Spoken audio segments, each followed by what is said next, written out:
Hey Nick, we're doing an examination of your upper vascular system today. Okay. So first thing I want to do is I want to inspect everything from your fingertips to your axilla of your armpit. So keep your hands like that. I'm looking for skin discolorations, hair patterns, any abnormal skin lesions. I think that would tell me that there is some kind of issue there. But your hair patterns seem pretty symmetrical. I'll go ahead and roll your, there you go, roll them up a little bit. Go ahead and flip your hands over so I can see the ventral side of those. Okay. Everything looks pretty good. There's no discoloration. I don't see any marks or lesions. Anything like that. Good. So the next thing I'm going to do is I'm going to be testing the temperature of your skin. So go ahead and just put your arms like this. I'm going to come down with the back side of my hands, feeling for temperature changes. Good. And those temperatures are symmetrical left and right. So that's what we want to feel. And if I were to notice anything as far as inspection of your fingertips or hands or fingers, that would kind of say maybe Raynaud syndrome would be something I'm looking for. So the next thing I'm going to do is the nail compression test. So I'm just going to take each individual fingernail and I'm going to compress it. I'm looking for the blood flow to come back to the finger as soon as possible, so I'm looking for the color change. And if that's within 2 seconds, that's pretty good blood flow. Good. Good. Looks like you have very good blood flow to all your fingers, Nick. All right, so the next part of this is the pinch test. So I'm going to take a little pinch of your skin, and I'm looking for the skin to return towards normal, how it lays down. So we do it right here. Good. And if it kind of stays pinched and doesn't return towards normal position, that would tell me there's probably some dehydration or something like that going on. But those are all pretty good. The next thing I'm going to do is take your pulses. So I'm going to have you put your arms like this.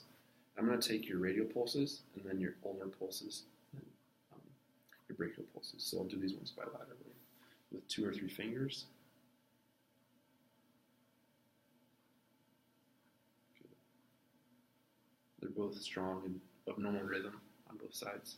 So then I'm going to take them on with the ulnar artery. Good. I'm feeling both of those being symmetrical and even, and they're also strong, so that's good. So I'm going to just take one at a time for the brachial pulses.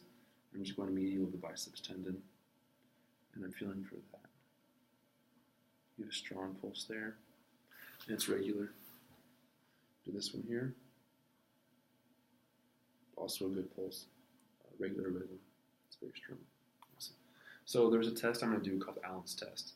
And I'm going to have you pump your hand once I tell you, and then I'm going to close down on the radial and ulnar arteries, and I'm going to see if there's any occlusions there or anything that's blocking blood flow to return to the hand. Okay.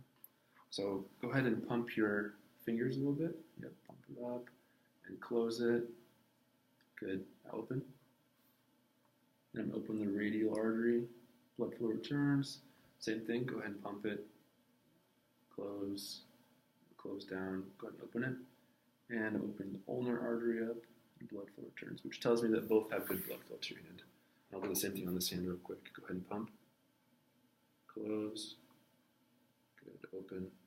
There's the ulnar. A little slow, but that was pretty good. Go ahead and pump again, and close, open.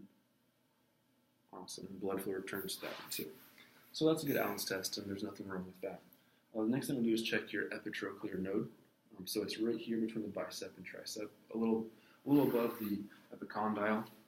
So I'm just going to go right here, and I'm feeling about 3 centimeters above the epicondyle for that node. And usually it's not palpable, but if it is, that would tell me there's some kind of infection, either chronic or acute. Nothing there. Good.